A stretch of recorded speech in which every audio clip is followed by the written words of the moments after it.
Sound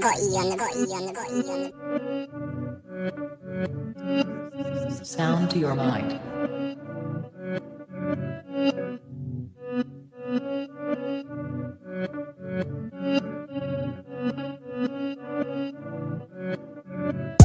Breathe. I stay quiet as I light on my loud light. Breathe. I balance diet, I'm just trying to get my pounds right. Breathe. I stay quiet as I light on my loud light. Breathe. I balance diet, I'm just trying to get my pounds right. Shouts all on my team, I need more than a mattress support. In my dreams, could grab a few Z's like I'm falling asleep, but I don't wanna wake for the morning. Grief, breathe. Tears drop to the form in the sea. A broke heart, but it's worn in my sleeve. Never listened, I was warned in my teens, but I still skipped school, I was taught in the streets. Ring back, don't call for police. Stand tall, don't fall for the beast. Got issues with trust, so I'm born to believe. We've been a victim of love and now we're caught in it deep. Breathe.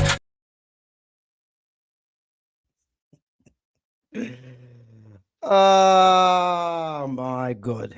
What's happening, people? What's happening? Well, I'm expecting a lot of these Arsenal fans to come in the chat today and just start talking. And listen, I'm ready for, if you guys want to give the smoke, it is what it is. When you give it out, you have to be prepared to receive the backlash, you know. And you know, I did say yesterday Arsenal will draw in that game, and you know what? If I'm honest, it should have really been a draw. You know, if I'm looking at the mistake from Pickford, I mean, that is just poor goalkeeping for me. You know, what he was thinking, I don't know. You know, to try and claim a cross like that and then just completely fumble it doesn't really make any sense to me. But listen, Arsenal done what they had to do. Obviously, City drawing the game yesterday. 9 points. And obviously, look, Arsenal are in the driving seat.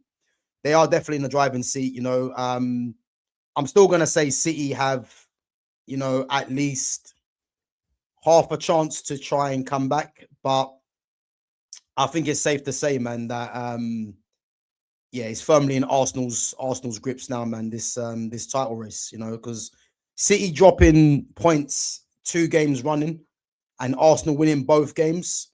You know, obviously the confidence is going to be with Arsenal now. You know, and again, Arsenal are not playing great, but they're getting over the line, and that's what matters at this stage of the season. You know, I think the only kind of chance City have, and again, this is last chance saloon now for Man City. Because Man City now, they cannot afford a single slip-up. I will go as far and say Man City now are in a situation where they have to win literally every game to try and win this league title. I think it's got to the point now where they can't afford to drop any points. And they've got the game in hand, which you're going to say that that's still like their chance. And they've got to play Arsenal as well. So there's still 6 points there that they can catch up on Arsenal, but they're now relying on Arsenal to lose a game to try and claw it back. You know, and I do think there's a loss in there for Arsenal somewhere, but the fact that City now, you know, are just dropping points is poor, you know. And again, Arsenal getting the win, you know, wasn't a great game really. Had a draw written all over it, but then Max Dowman, who we're going to discuss in a minute, you know, 16 years of age, coming off the bench to, you know, have a hand in both goals. And now, what I want to say, yeah, and again, people are probably not going to like this. Arsenal fans are not going to like this, but it is what it is. Although Max Dowman, yeah, did become the youngest ever goal scorer in the Premier League, you know, and big up to Max Dowman. You know, Max Dowman, you can clearly see the guy's got ability. You know, he's definitely one for the future. But there's a couple of things I want to discuss before we discuss him and JJ Gabriel. So who is the future of English football? Now, what I would say, yeah, is that goal from Max Dowman yesterday, if we're being absolutely honest, doesn't happen if Everton are not chasing the game. Because there's no way Jordan Pickford would have gone up for the corner if they were holding on to a lead or drawing the game. And their defense would have been in position. So although Dowman did score the goal, and as I said, big up for him becoming the youngest ever goal scorer in Premier League history. If we're being totally honest, you know, and putting and big up to clock enders. I knew you'd come on. Listen, you can chat your rubbish, man. I'm here for it. Don't worry. But if we're being honest, that Max Dowman goal never happens if Everton are not chasing the game. And as I said, if we're being critical, it's poor all around from Everton. You know, the goal that Arsenal scored, the Gyökeres tapping, the goal that that Gyökeres scored was poor goalkeeping. But again, Hincapié, good touch, obviously squared it to Gyökeres and an easy tapping, you know. And what's that, 11 league goals now for Gyökeres, you know. Again, I was hearing 25 goals this season from Lumi Rain. Obviously, that's not going to happen. But listen, he got the all-important first goal, tapping. And then Max Dowman, as I said, on the breakaway. And again, that goal doesn't happen if Jordan Pickford is not in the box trying to score and Everton's defense are in shape. But nonetheless, listen, Arsenal getting the 3 points, 9 points clear of Man City. And you'd have to say that they're definitely the favourites for the title. I'm still saying Man City has still got something for Arsenal. And as I said, I'm still saying that Man City win this league title, you know, because they haven't been great. But as I said, man, it's one of them things for me that, yeah, they cannot afford any slip-ups now come the end of the season. And yeah, I said they got the game in hand. They've still got to play Arsenal, so that's 6 points. But now you're hoping that someone does beat Arsenal for you to have any chance, and you have to keep winning the games. So it is what it is. So Gyökeres is doing what he's been brought in to do, put the ball in the effing net. I hear it. Again, it's not about Gyökeres because Gyökeres was, you know, in the right place at the right time. There's no denying he's been absolutely poor this season. But again, man, he gets the all-important goal to set Arsenal on their way, you know, and that's at this stage of the season, that's all that matters. Obviously, you guys have got Bayer Leverkusen on Tuesday. You know, let's see what happens in that leg. And but again, everything's looking good for Arsenal right now, you have to say. You know, at home, second leg of the Champions League knockout round, top of the league, Carabao Cup final, next round the FA Cup. You know, it's perfect for them at the moment. But again, there's still a lot of football to be played. And for me personally, I've not seen anything of Arsenal, you know, to actually suggest that they're going to win absolutely every competition, you know. And as I said, that game yesterday had a draw written all over it. But Jordan Pickford calamity, and that's what Jordan Pickford does, you know. Pickford is one of them goalkeepers that he can make a world-class save, but then he can also make a world-class error. And that goal that he fumbled yesterday is what won Arsenal the game. Because if he doesn't make that mistake, it's a draw, if we're being honest, you know. But anyway, let's it's over, yeah? Okay, listen. Clock enders, if you think it's over, then listen, I'm not even gonna argue with you because there's no point. We'll have to just wait and see. But I am gonna stress to you though, yeah, that there is still a long way to go in this title race.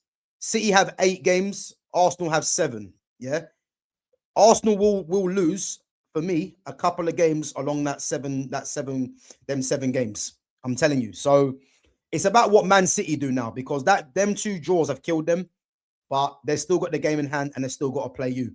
I believe, yeah, if Arsenal somehow come away with a draw or at best a win against Man City, it's all over. So I'm looking to that Man City game and the Carabao Cup and the league game.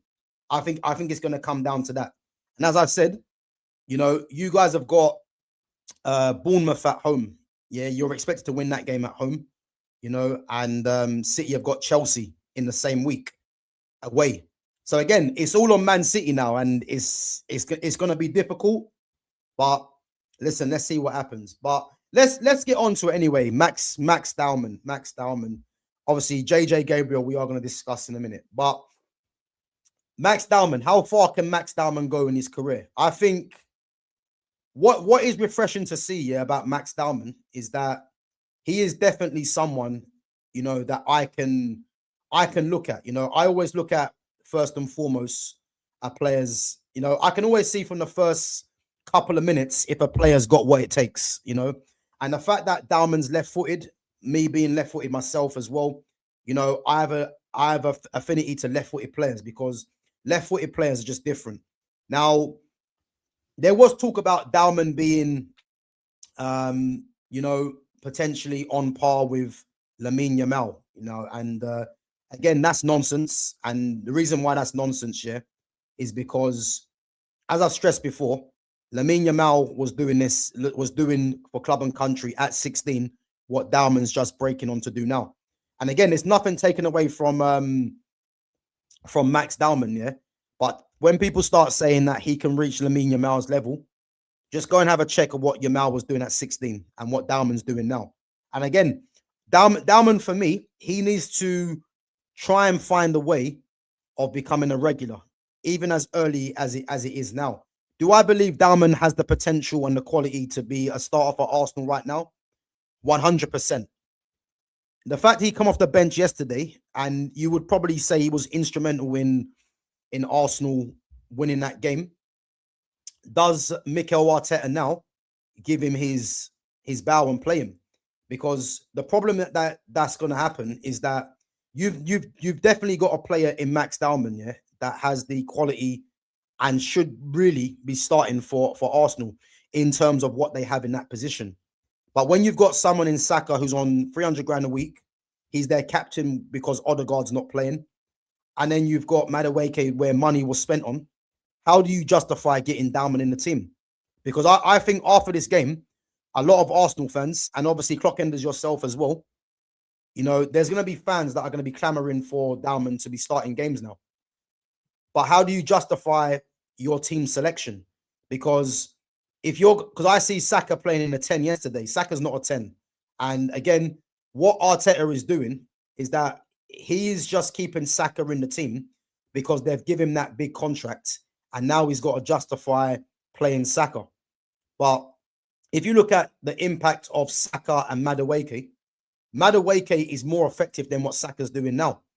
And then if you throw Max Dowman into the equation, yeah, do you drop Madueke and put Dowman on the right, and then you put Saka in the 10, which means what happens to Eze, you know, or do you drop Saka, play Dowman in the 10, yeah, or play Dowman on the right, Eze in the 10, Madueke in the left?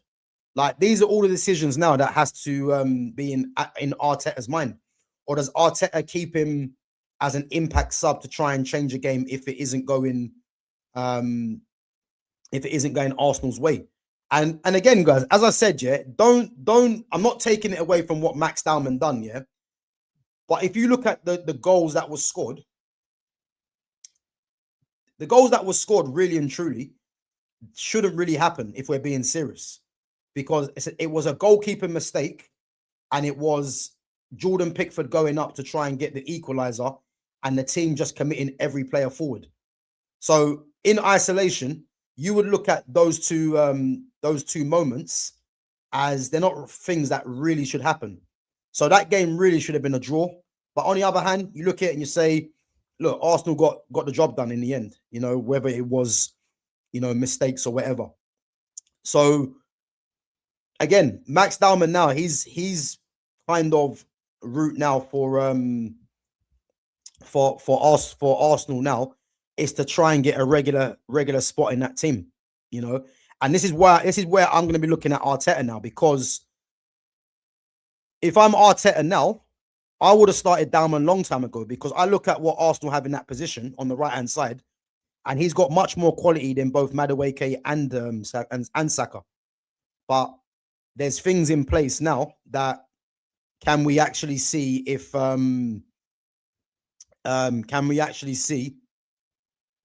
Arteta is going to be brave and do that? You know, against Bournemouth at home, does he give Dowman a start, or does he think he can't really risk giving him a start in this game? You know, so we was winning. What are you on about? Laughing at Everton didn't score a goal, and sure as shit didn't deserve one. Yeah, but clock enders, like, if you understand what I'm saying, yeah. If you look at the goal that was scored, the first goal, yeah, it was a goalkeeping error.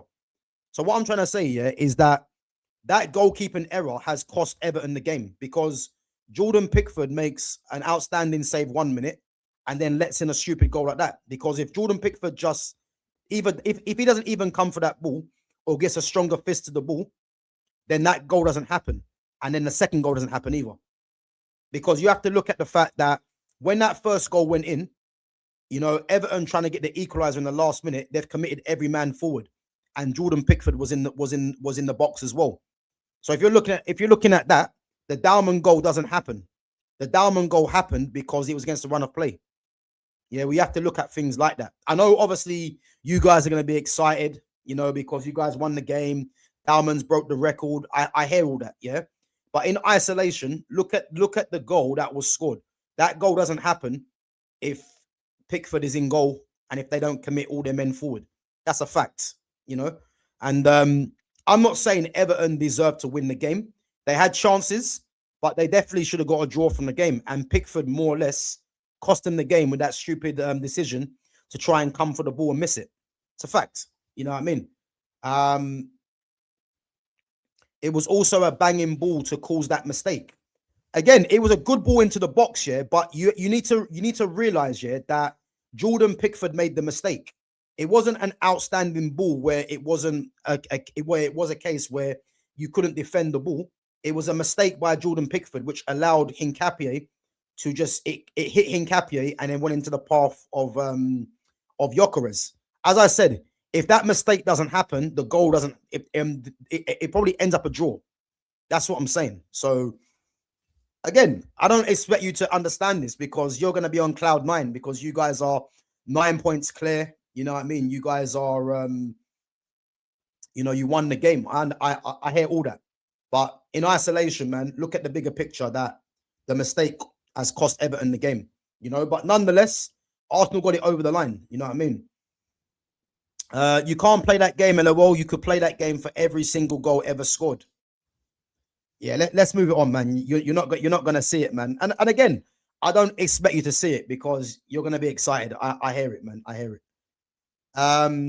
I have to agree. It was a mistake by Pickford, and the second goal happened because there was no goalkeeper in the goal. Big up to Arsenal and Pakistan cricket. That's exactly what I'm saying. But Arsenal fans are not going to hear that because, as far as they're concerned, Dowman's broke the record. You know, they've got the 3 points. They're 9 points clear. And it's just going to be noise to them. That's what it is. And again, to a certain extent, I hear it. But yeah, listen, if you actually study the game, then you'll know that, as I said, Dowman's goal never happens if Everton are not chasing the game. But it actually doesn't really matter in that sense because, as I said, these guys are not going to hear it, and it is what it is. Yeah, Mavropanos scored versus City. Yeah, I see it. And actually made a couple of good blocks as well. Crazy, isn't it? It's crazy how football works out, isn't it? Arsenal win the game, and a former Arsenal player had a hand in stopping City win the game as well. Crazy. Do you actually think a single one of us gives a flying F if it was a mistake or not? But this is my point. Of course not. Of course not. But this is the thing. You guys have been starving for years, so I don't expect you guys to understand. You know what I mean? It is what it is. But in isolation, as I said, you know, both goals really were, well, the first goal was from a mistake and the second one doesn't happen. You know what I mean? So it is what it is. But listen, Max Dowman, for me, what I like about Max Dowman, yeah, is that in possession, he's composed. You know, again, he's bit of skill for the goal. The way he just sidestepped, I think it might have been, was it O'Brien? He sidestepped, I can't remember. You know, he's got that in his game. You know, that's the kind of quality that he possesses. You know, the little body shimmy to send the defender the wrong way. And again, man, he's just got pure quality. You know, even against Mansfield, you could see the quality he had against Mansfield. I think he got man of the match in that game as well. But in a difficult against a difficult opponent on a difficult pitch, you know, he showed the quality that he has. And for me, he's a star in the future, man. He's definitely, for me, a future England international. But that brings us on nicely to to JJ Gabriel. And again, guys, let me know in the comments what you think, yeah? Because I'm predicting this right now, yeah? And guys, today is the 15th of March 2026, 12:22, yeah? I'm predicting this right now, yeah? JJ Gabriel is going to break Max Dowman's record. You've heard it here first. JJ Gabriel breaks Max Dowman's record. And I'll tell you why he breaks his record, yeah? JJ Gabriel would have already been in the Man United squad this season, playing for the first team, if it wasn't for his age. That's the only difference, yeah? Gabriel can't play in the Arsenal first team because in the Man United first team because he's too young, yeah? And you know what? You know what's actually funny, guys, yeah? I actually found something out yesterday, yeah, which might be a bit of a surprise to you guys, yeah? JJ Gabriel's dad, yeah, is actually someone that I used to play against when I was at Chelsea, and his dad was actually at Leyton Orient. Before Leyton Orient, he was actually at Arsenal, yeah. So his dad is a guy called Joe Gabriel, and again, when I was at Chelsea, he was in Leyton Orient's academy at the time, and he was also at Arsenal as well. And I found that out yesterday, and it was crazy, man, because I just searched up JJ Gabriel, and when I see the name of his father, I thought, no, that's crazy. And as I said, JJ Gabriel is genuinely a star player in the making. Big up to Babs One Diva as well for coming through. He's a star in the making, JJ Gabriel, and I'm telling you this now, he's gonna break Max Dowman's record. JJ Gabriel's what, 15? Dowman's 16 now, and Gabriel is gonna be part of the United squad next season. I promise you, he will definitely get some minutes, you know. And I'm predicting, yeah, he's gonna break Gabriel. He's gonna break Dowman's record.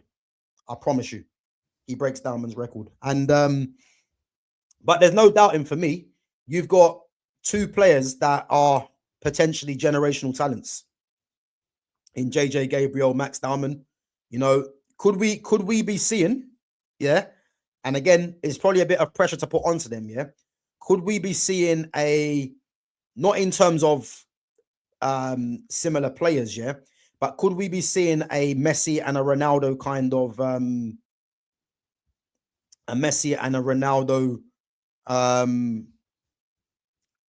you know, duo in terms of two players that are trying to, you know, be the best? Who knows, you know? Obviously, both of them are English. JJ Gabriel can actually play for Ireland as well, and for Cyprus. Gav, what was his father's position? So his dad was a centre back. Yeah, his dad was a centre back. So as I said, JJ Gabriel's father is a guy called Joe Gabriel, and he's a guy that I used to play against back when I was in the academy, which is mad. And I literally searched it yesterday, and because one of my good friends as well, he was at Leyton Orient. And he actually played alongside him in the youth team as well. And he's someone that I played against before. And as I say, Joe Gabriel used to be at Arsenal, which is mad. So, yeah, I found that out yesterday.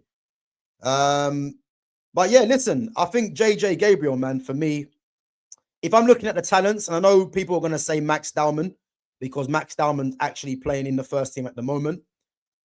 But let's not lose sight, yeah, that JJ Gabriel, you know, would have already been in the first team if it wasn't for the registration because of his age, you know. And who do I think's got the bigger potential? It's difficult. It's difficult.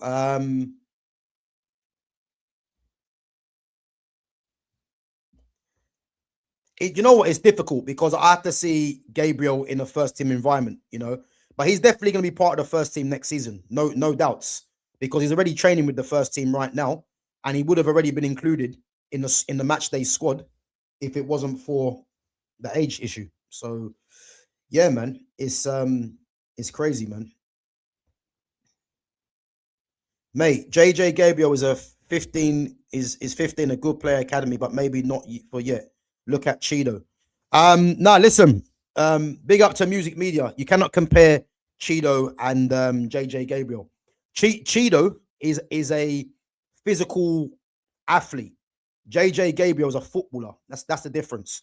So if you're looking at the physical attributes of Cheeto, there's a reason why Cheeto is not going to succeed at Manchester United, because he hasn't got the quality to be at a club like Man United. JJ Gabriel already at 15, yeah, is already showing the quality that is required. This is why Max Dowman is in Arsenal's first team, because these guys have got undoubted quality. I'll give you a thing as well, yeah. You see Cheeto, yeah. If Cheeto would have stayed at Arsenal, he wouldn't be in the first team at the age he's now. That's the difference. Max Dowman's in there because he has genuine ability. That is the difference. You know, JJ Gabriel is already training with the first team at that age because he's got genuine ability. That's the difference. So it's not about looking at Cheeto. Yeah, Cheeto's not going to be a future star for Man United. JJ Gabriel will. And as I said, JJ Gabriel is going to be in the first team for United next season. No doubt. No doubt he'll be there. I promise you. And as I said, he's going to break Max Dowman's record. You've heard it here first. 15th of March, he'll break JJ Gabriel. JJ Gabriel will break Max Dowman's record. Gav, what do you think about the finalissima? Who will win? Who's playing in the finalissima? I can't remember. Is it Argentina and Spain? When are they actually playing? So I'm going to watch that game. I ain't going to lie. I'm going to watch that. I think, do you know what would be good actually? It'll be good to see Messi against Yamal. That will be the highlight. Messi against Yamal. You know, but if I'm honest, I'm gonna say Spain. And the reason I'm gonna say Spain is because Leo Messi is obviously at the end of his career now. You know, if Messi was in his prime, then you can't bet against Messi. But I'm gonna say Spain. But when is that game anyway?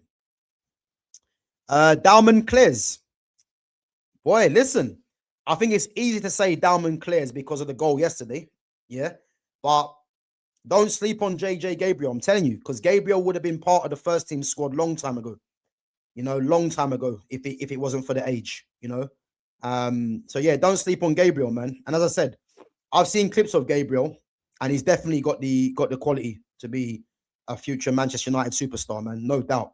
Again, injuries, form, you know, make sure we've got the right manager in place as well. These things are all going to play a factor, but I don't think we should be sleeping on JJ Gabriel, man. No way, because I think he's definitely got the ability to be in the conversation with Max Dowman, no doubt. Dowman's 1 goal off Ahmad's total this season. Yeah, listen, I hear it, man. I know all these things are going to start coming out now, you know. And listen, you guys can bring all this out. You know, you can bring all this out. But listen, I like Dowman. I do think Dowman's good. But the difference is, Dowman now needs to find how he's going to figure his way into the first team, because there's problems there now. Because Dowman really, you know, needs to be, he does need to be starting. You know, if he wants to realize Lamine Yamal, he has to be starting right now. And the reality is, Arteta's not going to start him, because Arteta is in a situation where he's got, if you're looking at those positions where Dowman can play, yeah, you're juggling between, and I remember I said at the start of the season, yeah, you're juggling between Saka, who's the vice captain at the moment because Odegaard's out. Good ball. What a ball. What a ball. You're juggling between Saka, who's the vice captain on 300 grand a week, just signed new contract. Madueke, who was bought for about, 50 or 60 mil, something like that. Eze, who was bought for about that much as well. Martinelli's on 180, and you've got Trossard, who's signed a new contract, and then you got Kai Havertz, who's on about, what's he on, about 200 grand a week, something like that. So again, how does Arteta get Dowman in his team? That's going to be the question. And you know for sure, yeah, he's because it's crunch time in Champions League and the league, he's not going to risk starting Dowman in these games, because these are crucial games now. So let's see what happens, man. Let's see what happens. Dowman will be somewhere else soon. Yeah. Listen, I don't think Dowman leaves Arsenal, because Arsenal, what they're gonna do is that they're gonna give him everything possible to keep him. They are, like, it's obvious. But yeah, I don't think there's no danger of Arsenal losing Dowman, man. There's not, you know. But how he gets into the first team for Arsenal on a regular basis is gonna be you know, on everyone's mind, because I think he should be starting, but there's players there, you know, that are gonna be high priority because of wage, because of how much they cost. That's the problem, you know. I think Spain will win. Yeah, I hear it. I hear it. I'm going for Spain, you know, and that's only because of as I say, Messi's the key defining player, really. So but yeah, let's see.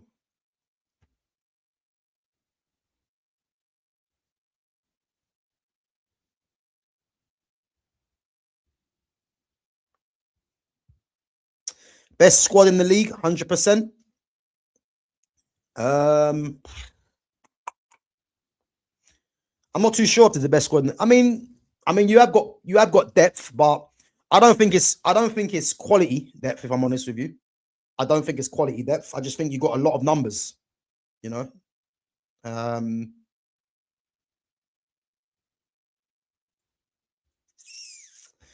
Dowman stole all the spotlight from Wanyeri since he came. And again, if you guys remember, yeah, I said this at the start of the season, yeah. When Wanyeri signed the new contract, yeah, whoever advised him was dumb, because you could clearly see Wanyeri was never going to play. And obviously now Wanyeri is at Marseille on loan, yeah. Why he signed a new contract didn't make any sense, because what he should have done is gone out on loan, prove himself, and then when he comes back, this is when he can start calling the shots, to start saying to Arteta, you know, you need to be playing me or I'm going to leave on a free. But the fact that he signed a new contract, yeah, Arsenal are now in control of Wanyeri. And now you've got Dowman, who, you know, is the new up-and-coming star. And again, let's not forget, Wanyeri's still what, 18? I think he is. Max Dowman's 16. And it's like they're pushing Max Dowman to ahead of Wanyeri now. You can see.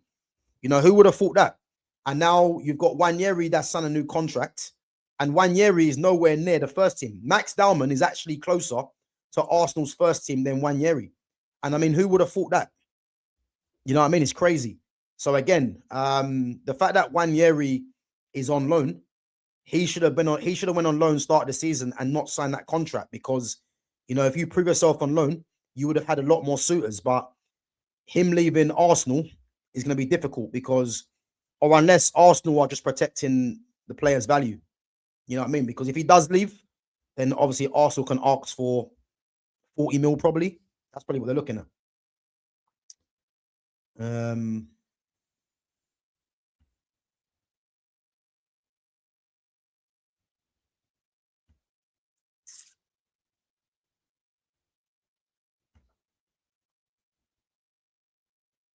Wanyeri will be another ESR. Yeah, maybe. I hear it. Guys, let me know what you think about Max Dowman. Do you think Max Dowman is the truth? Do you think he's that good? Let me know what you think.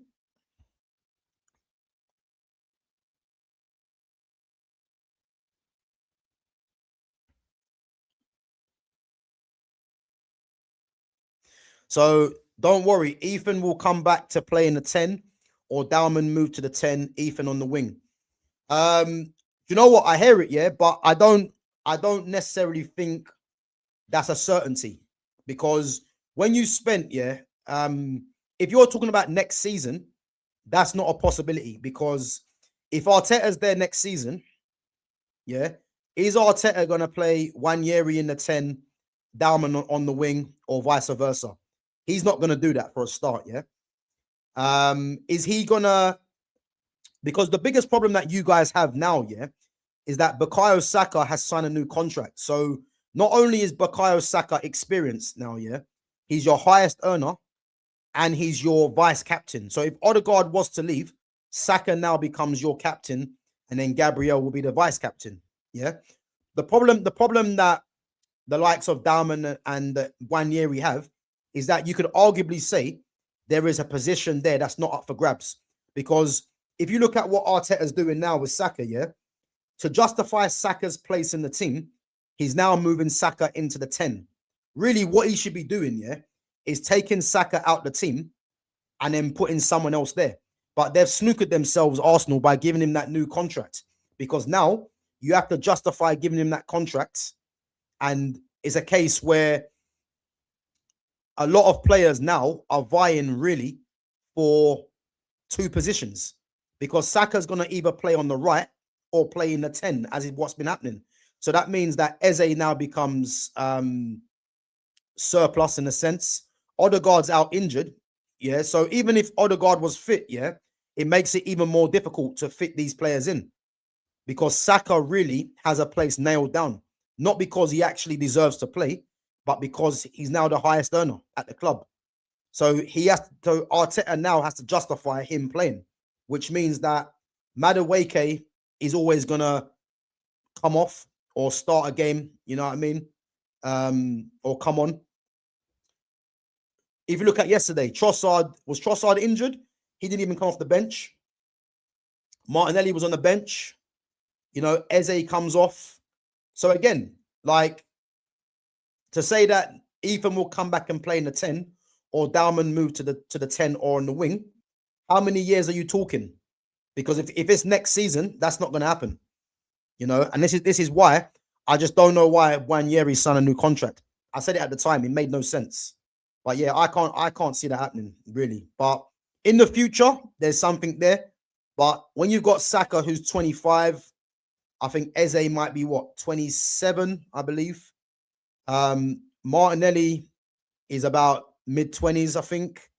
Trossard's late 20s. Madueke is mid-20s.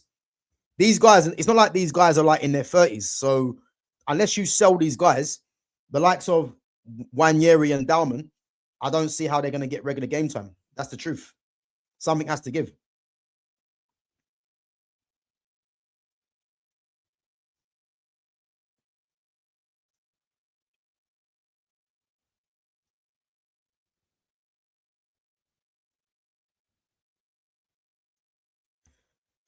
Gav, name a player who has played for Liverpool, United, and Real Madrid.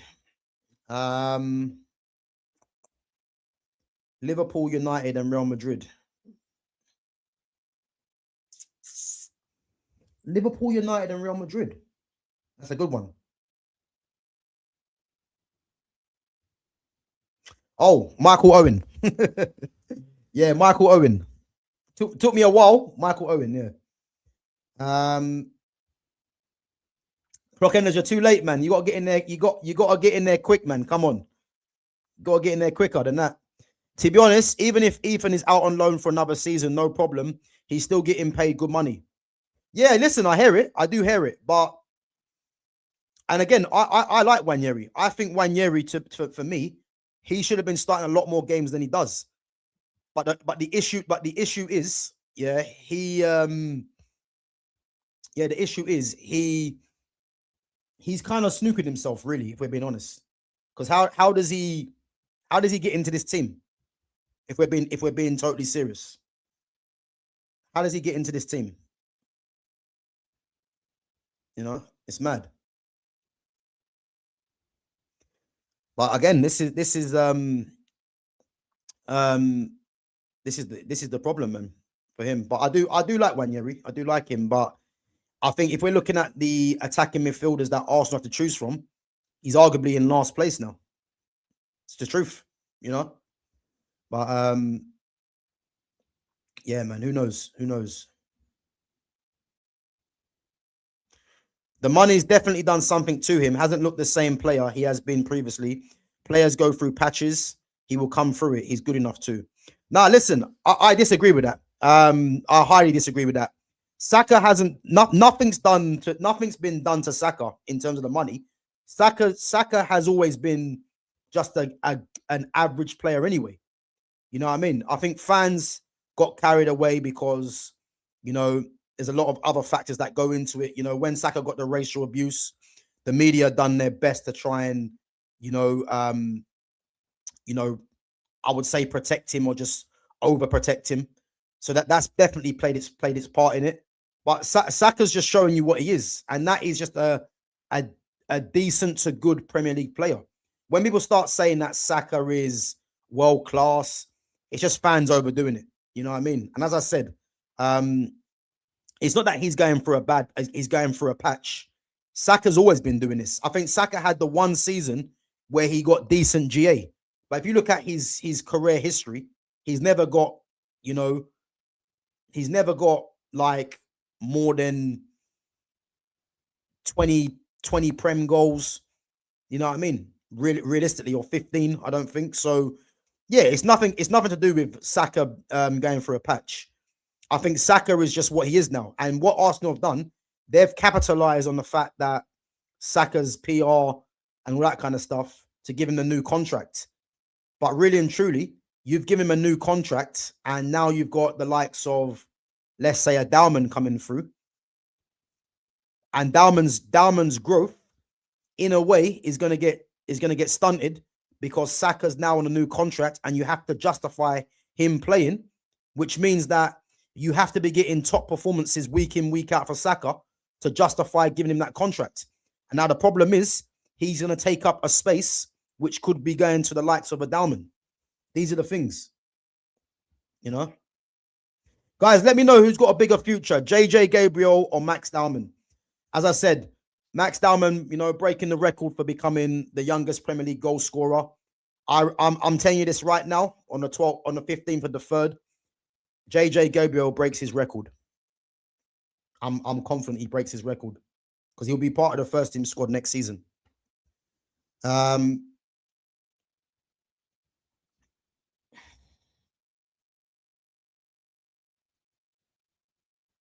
Saka has been shit since 2025 started. Yeah, he has. But again, he hasn't been good the whole season. You know what I mean? I haven't watched every single Arsenal game, but the games that I have seen, he hasn't been good the whole season. Yeah, he hasn't been good really in the majority of games. You know, I think Saka just what I would say is that Saka gives a decent performance more or less every game, but decent for me is like a 5 out of 10, 6 out of 10. You know, I've never seen Saka have an outstanding game, but then again, I've never seen him have a great game. I think he's somewhere like in between that. Really, he's having a decent game, but again, the media and the pundits overdo what he does. You know, he's got better stats than Ahmad. I mean, I'm not quite sure why Ahmad's been brought into this. You know, it doesn't really make sense to me. You know, I'm not sure why he's been brought into this. I mean, where was Saka in the game when we beat you 3-2? Where was he? You know what I mean? Where was he? And again, he's going to have better stats than Ahmad. He's played more games than Ahmad, and he's playing in a more attacking position than what Ahmad's been playing. But it's not about Ahmad and Saka. As a footballer, Ahmad clears him. You know what I mean? If you're looking at GA, which Ahmad's not known by, then if you want to say he's got better GA than him, then cool, man. But Ahmad's a better footballer than him, no doubt.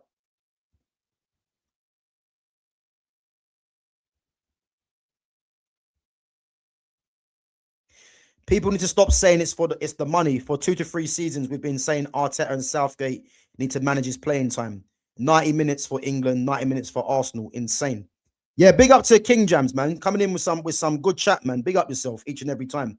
So yeah, exactly, man. I think you know what it is for the likes of Saka, yeah.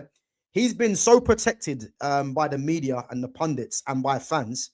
It's like whenever you say something, you know, whether people think it's against Saka, you know, there's always there's always some sort of defense for him. You know what I mean? People just need to call it what they see. You know, the facts are, yeah, you know, Arteta and Southgate, when he was there, played him the majority of the games. That's down to them. Yeah. The fact that Saka hasn't been good for ages yeah, is definitely to do with that. The fact that he's probably playing too many games, you know. But I genuinely think, yeah, and again, this is no criticism or hate anything towards Saka, yeah. Saka just isn't as good as what they're making him out to be. You know what I mean? And someone like Saka is just a good player, and there's nothing wrong with being good. The issue that I have, yeah, is when people say that Saka is one of the top players in the world. Yeah. I told you guys this before already, yeah. Jared Bowen is better than Bukayo Saka. Jared Bowen's better than him. But people don't want to believe it because Saka's at Arsenal and Bowen's at West Ham. But Saka couldn't do what Bowen is doing for West Ham. No chance. No chance. Saka's playing in a system where the system is revolved around him. He plays every game, more or less every minute of every game. Yeah. And he's playing a system which tries to get the best of him, the best out of him. At West Ham, yeah, they're a relegation threatened team. And Jared Bowen has to turn up week after week. And he's got better numbers than him as well. So again, people don't want to hear these conversations because, you know, Arsenal are top, Saka's on 300 grand a week, you know, he's the darling of English football along with a few others. And it's all about, you know, protecting him. But for a guy that's on 300 grand a week, yeah, is the return of 6 Premier League goals acceptable? And it's not. Let's face it. So, yeah, listen, he has been overplayed, in my opinion. You know, he suffered a bad injury as well. But all this, the money hasn't changed him. The money hasn't changed him. He just isn't that good as what people are making him out to be. It's that simple, you know. Dowman will get game time. We're in all 4 comps. Put not 2 games a month for Man United. But again, clock enders, like, big up yourself, man. But it's not about Dowman getting game time. We know Dowman will get game time, yeah. But when I'm hearing that Dowman, you know, there's people out there that genuinely think, yeah, Max Dowman can reach Lamine Yamal's level, yeah. And the age that Dowman is now, Yamal was doing it at that age for club and country, being a main starter, yeah, and winning trophies. Max Dowman is coming off the bench sporadically, and he can't get himself a regular, and he can't get himself 90 minutes yet for Arsenal. And that isn't because he isn't good enough. It's because of the kind of players that are in front of him in terms of the money that's been spent or the wage they're on. The difference is, if Lamine Yamal is at Arsenal, he starts every game. Saka has to work around him. That's the difference I'm trying to make to you, yeah? So Dowman will get game time, but Dowman's 16 now, yeah? Next season, you're probably looking at Dowman as being a breakthrough star in terms of starting every game. Can you honestly tell me right now, next season, Dowman starts every game for Arsenal, the majority of the games? Because for me, I don't think he does, because of the money that's been spent in them positions and the fact that Saka's now on a new contract, because they're trying to force Saka into this number 10 role, yeah? He's not a number 10. And if you're Eze, yeah, and you're seeing Saka play number 10 ahead of you, you're asking questions. It's the truth, you know what I mean? So let's see, man. But as I said, I do like Dowman, man. Dowman over Gabriel. Whoa, let's see, man. Let's see. Once JJ Gabriel is in that first team squad next season, and again, for those of you that have joined late, the only reason why JJ Gabriel, yeah, isn't in the Man United first team squad right now is because of his age. Because he would have already made the first team appearance for United already, you know. And as I said, you know, I'm predicting he breaks Dowman's record. Yeah. Yeah, big up, man. All well, all good, all good. He's played over 300 games. Wild. Yeah, listen, he has. He's very experienced, Saka, at the age of 25. He is very experienced.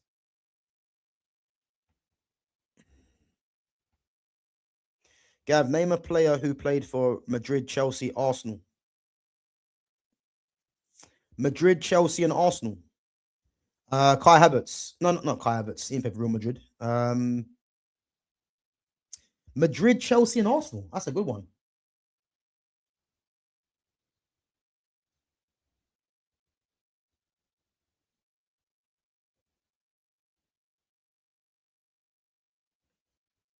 Madrid, Chelsea, and Arsenal.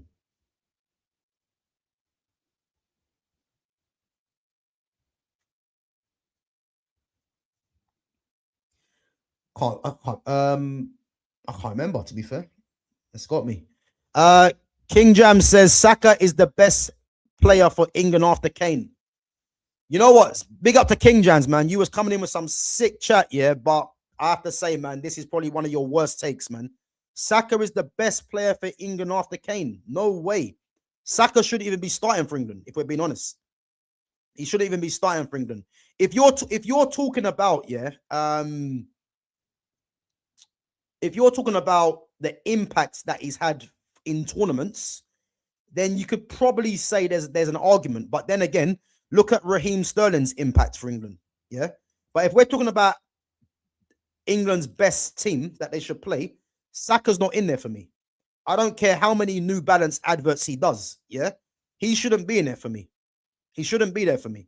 Like, if I'm picking England's front line, yeah, the three that play behind Harry Kane, Cole Palmer, Morgan Rogers, and even Jack Grealish. You know what I mean? Like, Jack Grealish is a top player, but that's not in the squad. Obviously, he's out for the thing. But Cole Palmer, Morgan Rogers for me, definitely. And I'd even put Eze in there as well. If you're gonna play Eze in the 10, Rogers from the left, and then Cole Palmer from the right. But them three for me, I'll definitely have ahead of Saka, no doubt. So yeah, Saka's not the second best player for England. No way is he the second best player for England. Big up to Foxy Danny. Big up yourself each and every time for coming through. Big up.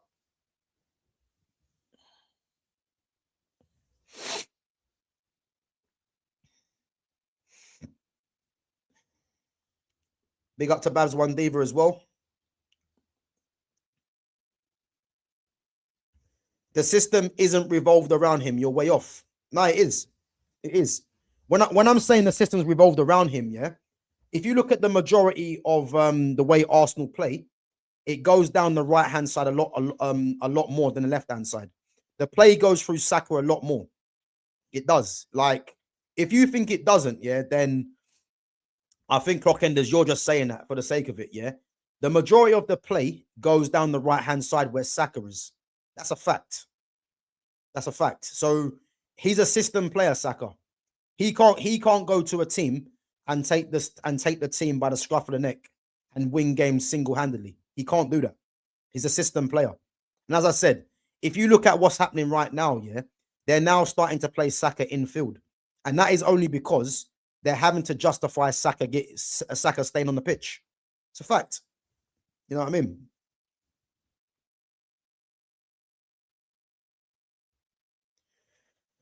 Whoa, slow down. When Arsenal were finishing 8th in the league and mediocre, who carried the team to get back into the top 4? Pierre-Emerick Aubameyang. Aubameyang did. Saka was better at left wing back. He was better at left back, left wing back. I'm telling you. If you're trying to tell me, yeah, that Saka carried Arsenal, then I'm sorry, man. Like, that's not true. I think Saka's had one good season, yeah, where he's hit decent GA, if you want to live by the GA talk. But to say that he's single-handedly got them back into the top 4, that is just not true, is it? Come on.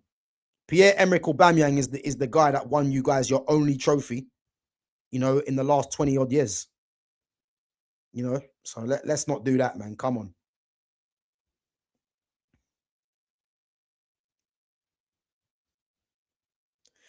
Chances he hits Yamal's levels are low. Who's saying this stuff? You know what? Big up to yourself, Clockenders, because I thought you was going to be on board with all this, yeah.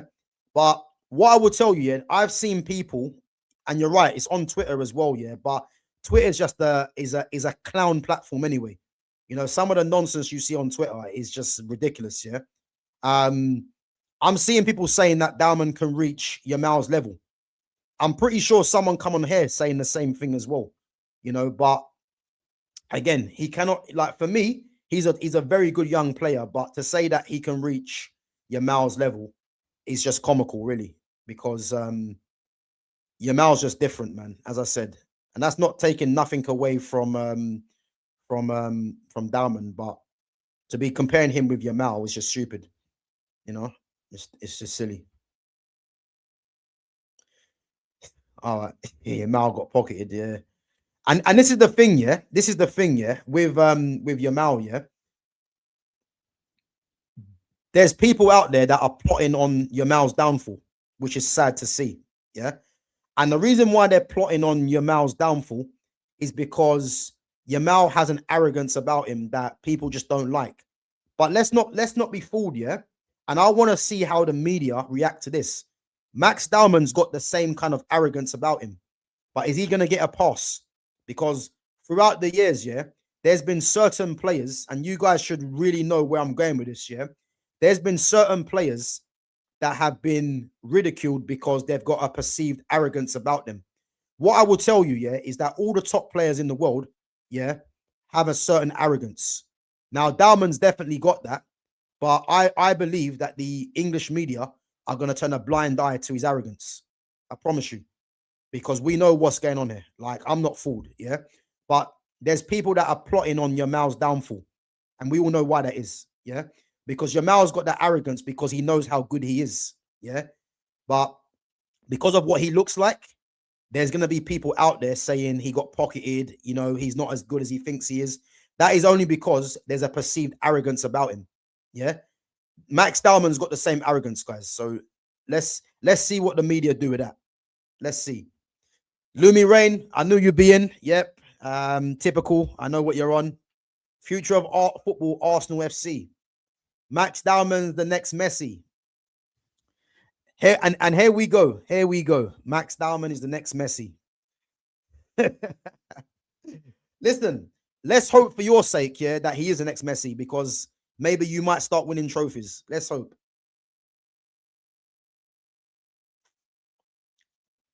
Let's hope.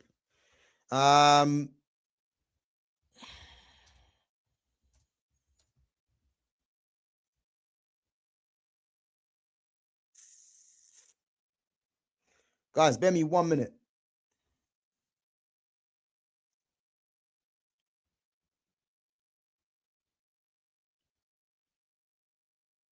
One minute.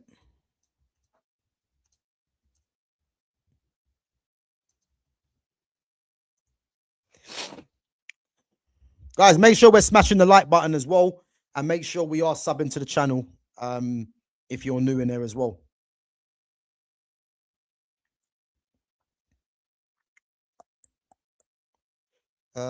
Saka is 24, not 25. Okay, sorry, he's a year off then. I think he's 25, I believe, in September. Yeah.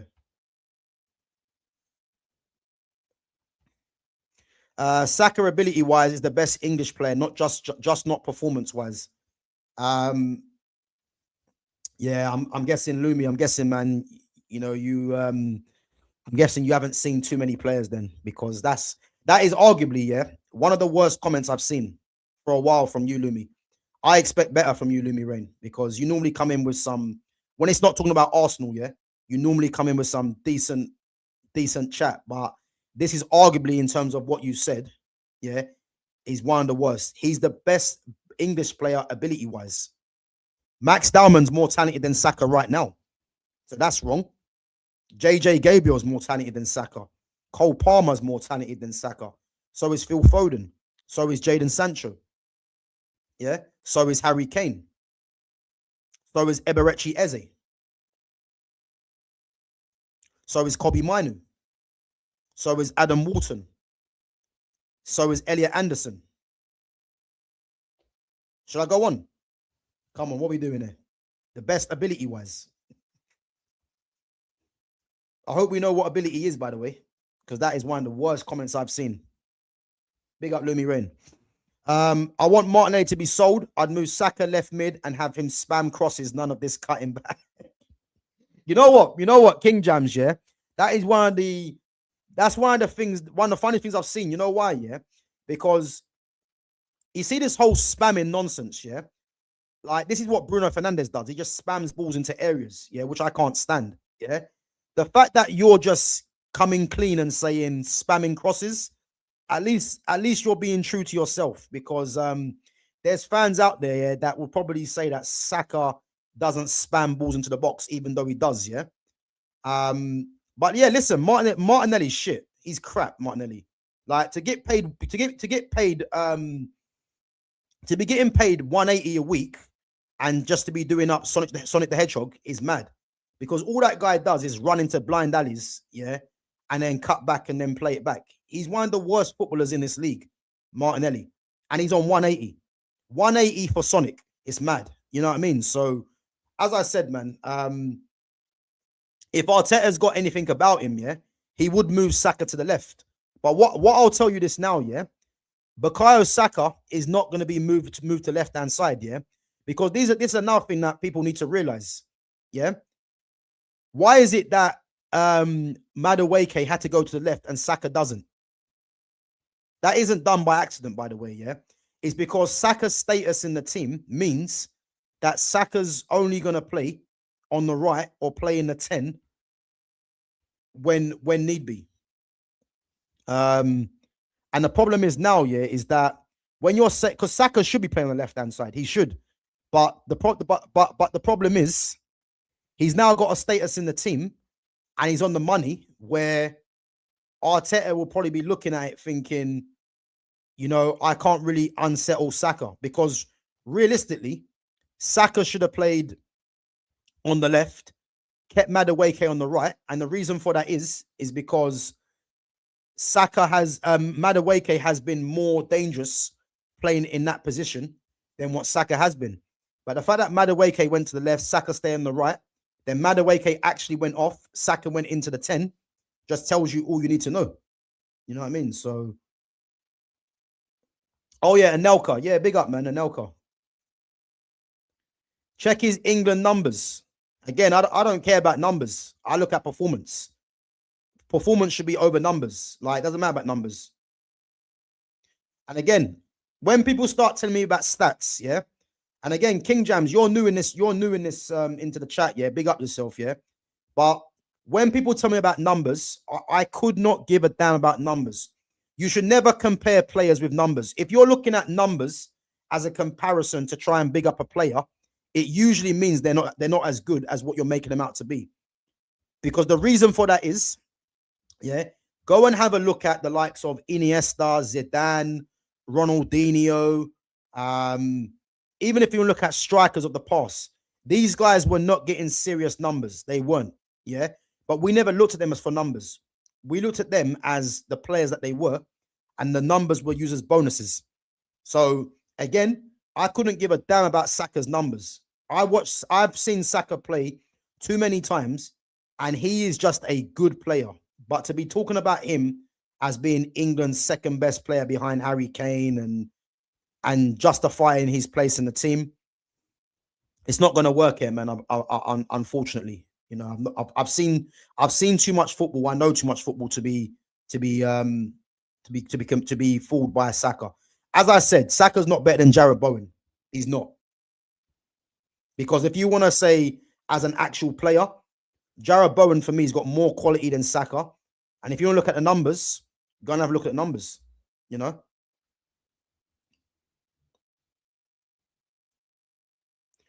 Bro, listen, don't listen. And again, yeah, the fact that Jack Grealish gets laughed at, yeah, it just shows me that football's weird now, man. It's in a weird place. Like, people don't deep how good Jack Grealish is, because what Jack Grealish does, yeah, is not replicated on stats. Yeah, the fact that Man City won the treble, Jack Grealish was arguably their best player. He was instrumental. Yeah, go and watch Jack Grealish in that treble winning season for Man City. The way that Jack Grealish was, you know, keeping the ball, the amount of fouls he was winning. Like, these kind of things, yeah, they go unnoticed. You know what I mean? And when people are laughing, saying Jack Grealish, that is only based off of numbers. And this is what football's become now. People just care about numbers. And if you're not getting decent numbers, yeah, you're not taken seriously, unfortunately, which is just mad. But people not taking Jack Grealish seriously, yeah. To me, it just shows you where football's gone, really. Because if you think Saka's better than Jack Grealish, then I'm sorry, man, he's not.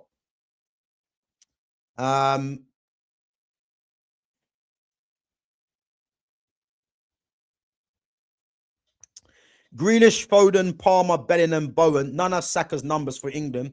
How many man the match awards? Right. Bellingham shit. So I'm not here for Bellingham. He's rubbish. And he shouldn't be put up to the England squad anyway. Cole Palmer, again, Saka's played a lot more games than Palmer. So to use the numbers argument doesn't make sense. Phil Foden is a very good footballer, but I've admitted that Phil Foden, you know, has been surpassed by Cole Palmer, you know, and Jack Grealish.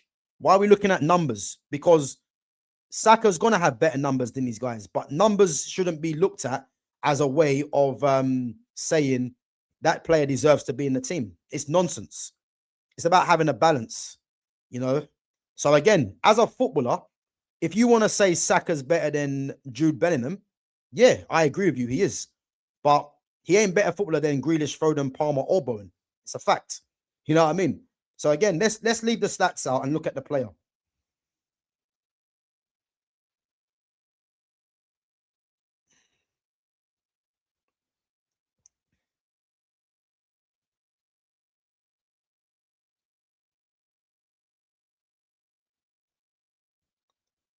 Would Dowman be a starting?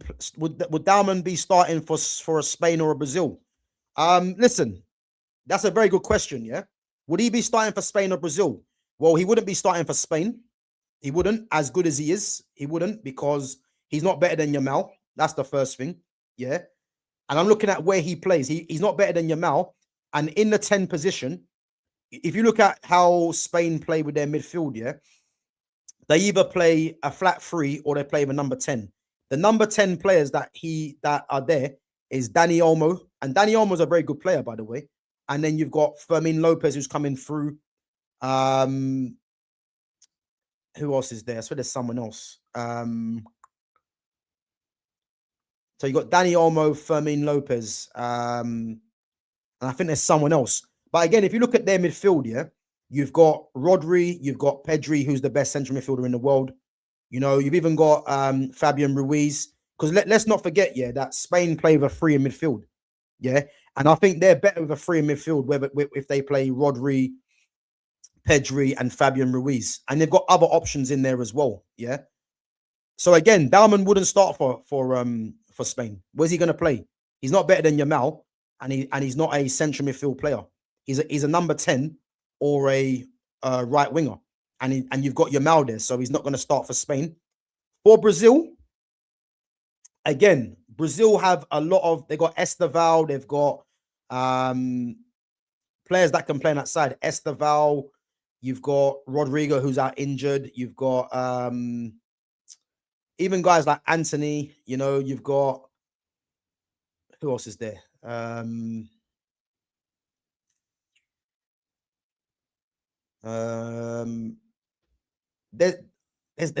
there's a few more. But would he start for Brazil? Probably not.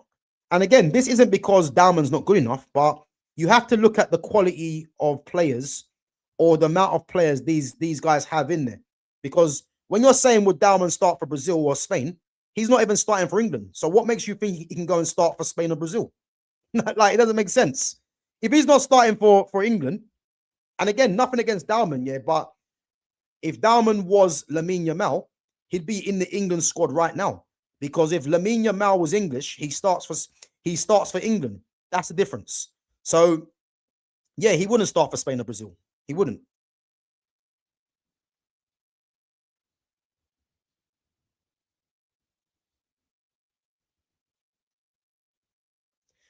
Bro, you know why Liverpool finished? No Robertson and Trent to spam 30 crosses a game. They used to spam crosses. I mean, Liverpool, to be honest with you, yeah, you know, they showed last season that they were on the decline, really. You know, I look at and I've always said Liverpool should be playing a 3 at the back because it would have made Van Dijk look a lot better.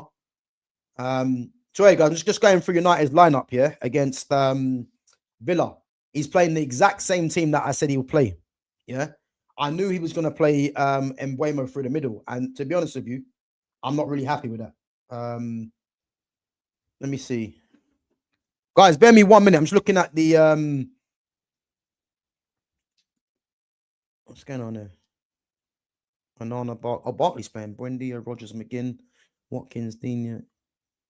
Yeah, he's playing a similar team. Yeah, guys, I have to be honest, man. I'm not happy with the Man United team, man, because I thought Carrick's playing Mbuemo through the middle again. Ahmad's back in there, but to be honest with you, man, the fact that he's playing Mbuemo through the middle is concerning because Mbuemo can't hold the ball, and you've got Xerxes on the bench, you've got Sesko on there, but I had a feeling he was going to play that team. And again, it's going to work or it's not, man. I'm predicting a draw today, you know, but I'm not happy with Mbuemo through the middle, man. I'm not happy with that. Salad has performed and put the numbers up for England, though. Salad? Mo Salah or Mo Salad? Oh, he's not English, so I don't know what we were going with there with that one.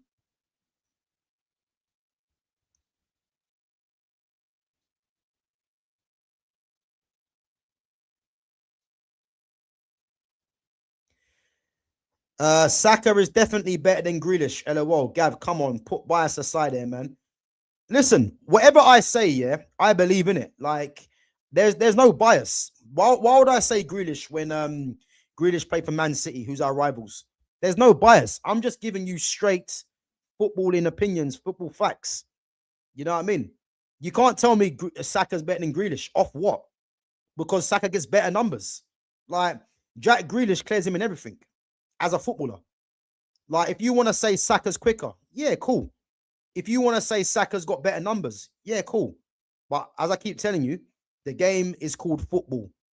You know, there's no way you can tell me Saka's better than Grealish based off of what? You know what I mean? It doesn't make sense. Come on, man.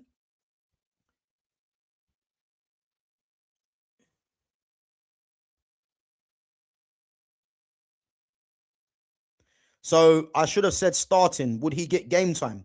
So would Dowman get game time for Spain and Brazil? He would, but you need to realize he's not even getting game time for England. Like, we need to understand what we're saying. Are you saying that England's better than Spain and Brazil? This is what I need to understand, because if Dowman's not in England's senior team, what makes you think he gets game time for Spain and Brazil, who are better than England? Like, come on, man. What are we doing here? What are we doing here?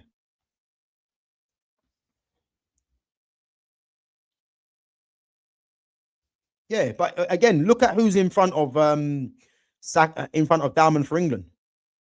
He's got 300 grand a week, Saka. He's got Cole Palmer.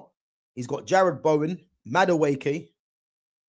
And I'm pretty sure there's someone else there as well. But yeah, he's got all those players ahead of him. So again, like, why we're even mentioning him to be part of getting game time for Spain and for Brazil is laughable, really.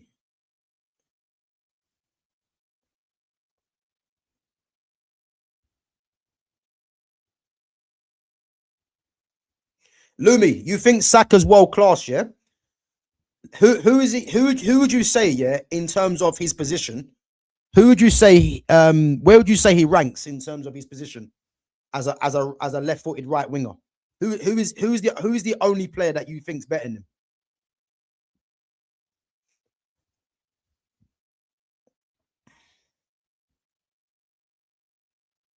Graham Souness said Grealish is not a good footballer, always falling on the floor looking for fouls. Listen, again, King Jams. Graham Souness was a hatchet man.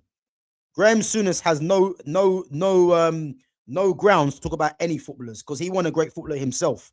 So when Graham Souness says this nonsense, yeah, this is the same Graham Souness that criticized Paul Pogba.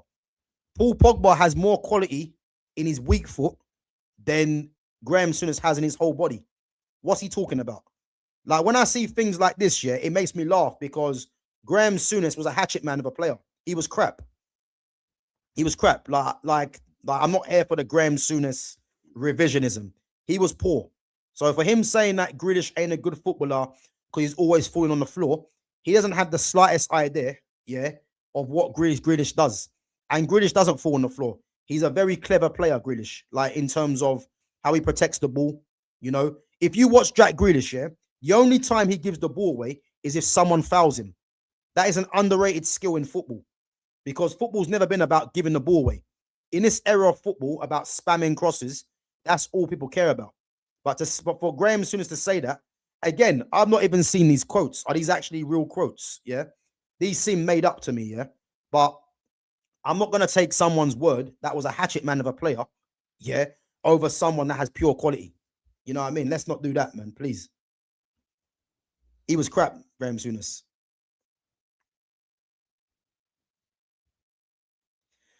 Saka over Foden and Palmer.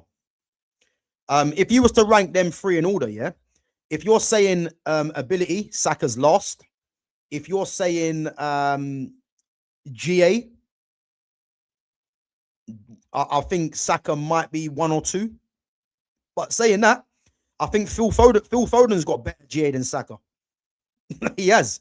You know, Cole Palmer's got a hat-trick in the Premier League before Saka as well. So again, it depends what you're comparing, because if it's football, then Saka's bottom of the pile. It's just that simple. You know what I mean? So again, I asked you, Lumi, where do you rank him in terms of world stars? Yeah, and you're not mentioning there's 3 players that he's not better than, and you're not mentioning them. I wonder why that is. I wonder why that is. If you don't beat Villa today, I'm coming for you, bro. Come for me, man. I don't mind. I don't mind. I'm predicting United get a draw today.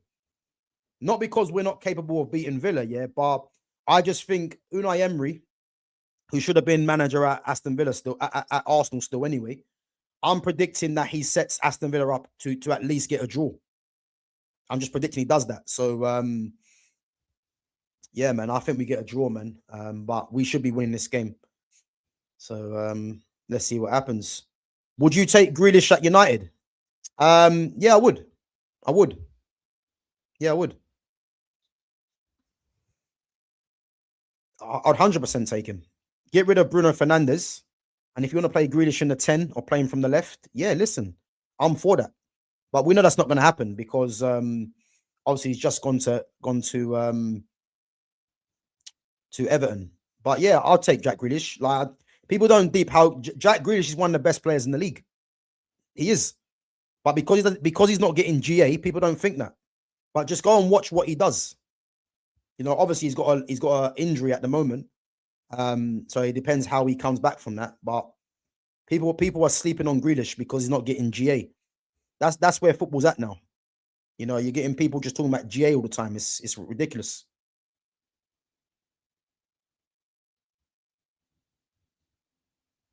Emery can't even hold water. Villa will go 2 goals up and crumble. Boy, he's got European pedigree, King James. What are we doing there? He has European pedigree. Has your team got European pedigree? Just saying.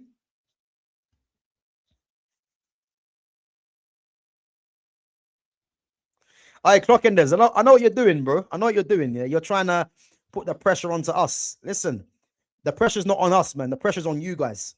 Yeah, because you guys are 9 points clear. Yeah, and you've got Champions League coming up on Tuesday. The pressure is on you guys. I'm just letting you know. I'm just letting you know, because don't think I haven't forgotten the quadruple talk. Don't think I haven't forgotten that. So you can do all this tied on points, this tied on points, that. Listen, the pressure is on you guys, not us. Let us do our job quietly. And as I said, if we draw today, we draw. If we lose, it's poor. I ain't gonna lie. But hopefully we win the game. But if I'm being honest, I can see us getting a draw. So I think Aston Villa are going to leave with something, unfortunately. But let's hope I'm wrong. Guys, make sure we're smashing the likes. Make sure we're subbing to the channel. And make sure we are sharing the channel as well. Guys, let me know who you think has the bigger ceiling between, obviously bias aside, JJ Gabriel or Max Dowman.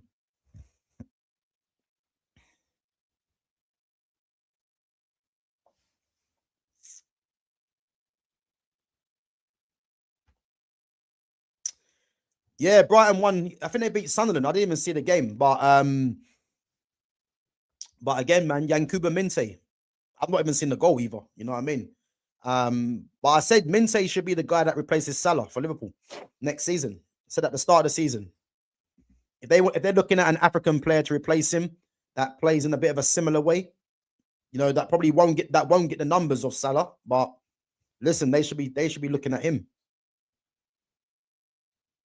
No doubt.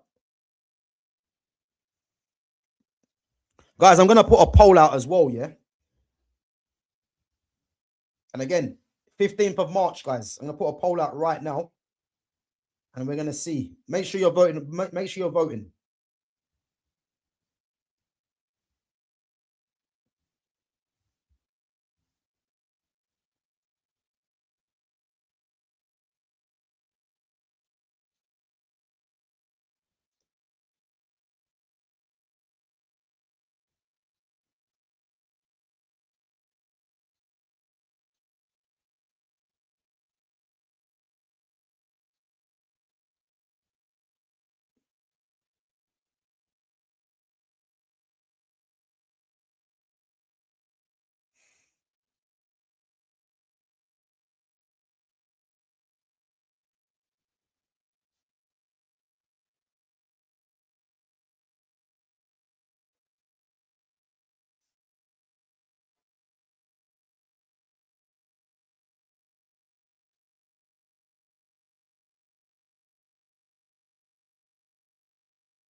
Right, guys, I just put a post out. Make sure you're voting on it. It's gonna be an interesting one. 15th of the 3rd today. So yeah, if you go into my posts, I've just put a post out. Let me know what you think.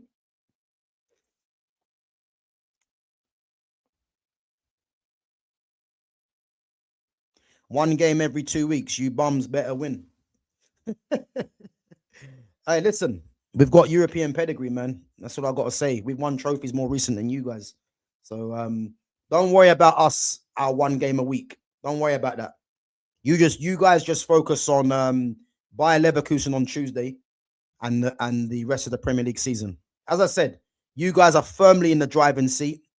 You know, this is where squeaky bum time, you know, Alex Ferguson, squeaky bum time. This is where it starts now for you guys because you've got Bournemouth next league game, yeah? You've got you've got the two Bs, Bayer Leverkusen Champions League, and then Bournemouth in the league game. And then you know what games coming up after that. Carabao Cup final. And then you got City in the league as well. So let's see what you guys do, man, because if I'm being totally honest, yeah, that game yesterday for Arsenal, it should have really ended a draw if it wasn't for Jordan Pickford. That's the honest truth. Bias aside, it should have been a draw. But yeah, you guys got the 3 points, and that's all that matters. You know, Tuesday will be a walk in the park, 3-0. 3-0, yeah? 3-0. I mean, they gave you a penalty, which weren't one. I mean, the Madueke one was never a penalty. I think at home, yeah, you guys are expected to win at home. But do not write off Bayer Leverkusen. That's all I'm saying. Do not write off Bayer Leverkusen. Because Bayer Leverkusen, to be fair, they nullified Arsenal in the first leg. You know, they nullified them. So let's see, man. But I wouldn't be getting too carried away, man, if I'm honest. But confidence will be high. But let's see.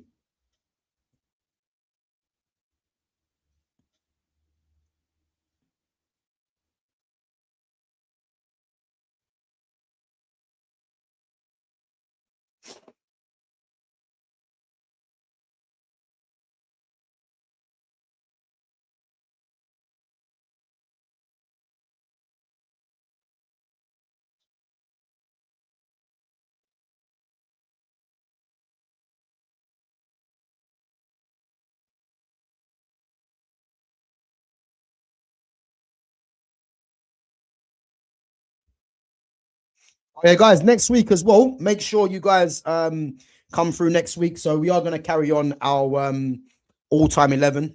So obviously it's the regular stream that we're doing every week. I think we are going to do it next Wednesday, I believe. So we're gonna do next Wednesday, obviously be Champions League as well. So we'll probably do a Champions League watch along as well as doing the our all-time 11. So we're going to be moving on to Chelsea. So again, if you guys are unaware of what it is, then basically what I'm doing with myself, Fitz, and obviously I've had Jonas come on, I've had Exedra come on, and Owen as well. So what it is that we're doing every week is the all-time 11s from the major clubs around Europe. So we're in the Premier League at the moment. So we've done Man United, we've done Arsenal, we've done Liverpool, and then we just done Manchester City last week. So this week is going to be on Wednesday. It's going to be Chelsea, all-time 11, and we're doing it from different periods. So the Man United one, I believe. Let me check it now. So yeah, the Man United one was from. Where is it? So.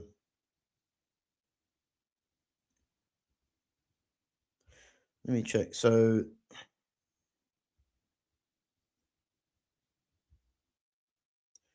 yeah, the Man United one was post 2008. The Arsenal one was post Invincibles. The Liverpool one was the all-time mid 90s, and then the Man City one was the takeover post 2008. So obviously the Chelsea one, we're going to decide what period it was that we're going to discuss. We might just do from the Roman Abramovich era, or we might go a bit beyond that. So so yeah, make sure you guys tune in for that one on Wednesday. And again, if you haven't seen the other ones, make sure you go and check that. They're all in chapters as well. So if there's anything you want to see us discuss, then yeah, check that out as well. King Jam says, what's your opinion on Sesko? Has he delivered so far? So yeah, I've answered this a few times. Yeah. My opinions on Benjamin Sesko are the fact that Rasmus Højlund went out the door and Sesko came in. It was an even better signing for me. I didn't originally want Sesko, if I'm honest. I didn't want Sesko because I thought with what we had already, we should have gone for a Mateta, an Ivan Toney, or even a Johan Visser at the time, because these guys, proved that they could score goals in the Premier League. They're experienced as well, and I thought they're the three that we should have gone for. The fact that we went for Sesko and it meant Højlund went at the door was an even better signing. From what I've seen of Sesko so far, and I watched I watched him a few times, obviously playing for Leipzig. Sesko's definitely got something, you know what I mean? He's definitely got quality.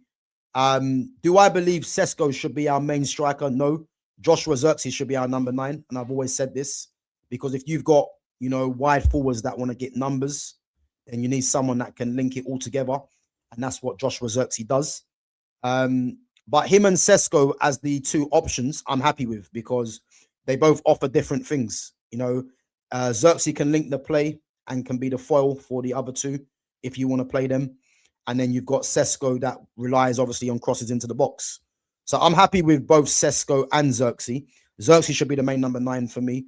And then Sesko should be, whether you want to start him in a few games or use him as an impact sub. Now, people get excited saying that Sesko has scored, how much was it? Something like 6 goals in his last 7 or something like that. Now, the reason why Sesko was scoring these kind of goals is because when you're bringing him off the bench, tired legs, he's an athlete as well, and he's got a mad leap. So again, his strengths are going to work well later on in games. So this is why he was getting numbers, but that isn't to say that he should be starting week in, week out. You know what I mean? Because you saw against Newcastle how ineffective he was. And that isn't because that wasn't like solely down to him, but you have to look at the fact that, he's not someone that wants to get involved in linking the play. So really, he's just relying on, a ball going over the top, down the side, down the channels, or crosses into the box.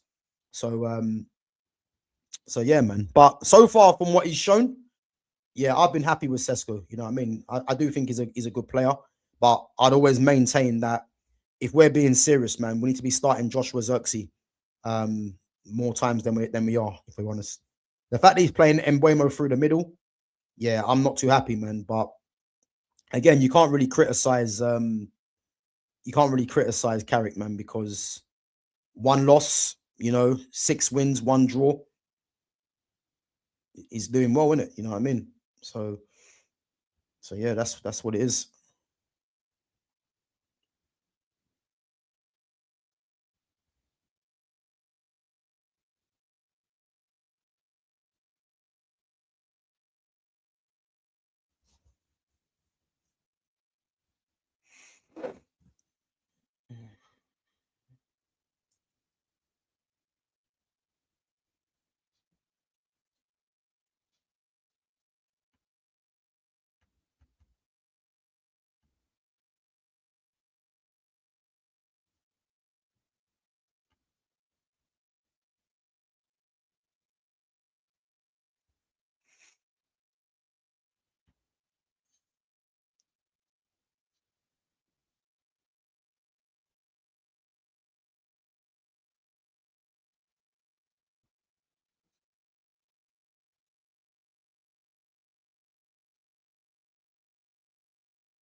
What's time? So 1:35. Kickoffs in a bit. Well, in about 25 minutes. Man United and Aston Villa. So yeah, I'm gonna wrap it up in a minute. Go and watch that. Guys, what's your predictions for the Man United and Aston Villa game today?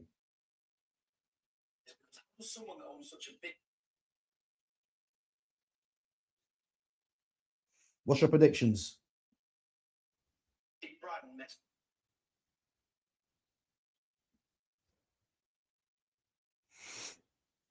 I'll probably do a reaction to the game as well, to the Man United and Arsenal and the Man United and Villa game straight after.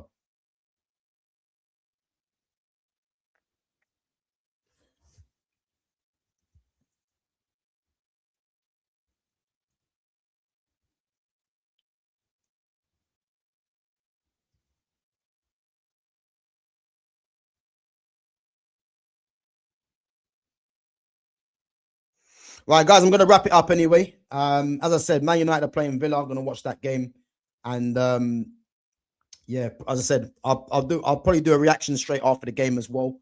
Let's hope we can get the 3 points. But yeah, let me know after the stream's ended, guys. Let me know what you think of the potential between JJ Gabriel and Max Dowman. Let me know who you think has the higher ceiling, and are they the two players that are the future of England?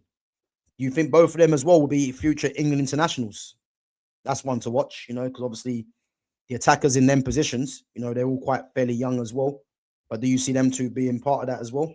But yeah, let me know. Make sure you're subbing to the channel. Make sure you smash the likes. Make sure you share the channel on all your social media platforms. And yeah, I'll catch you guys in a bit. Take it easy.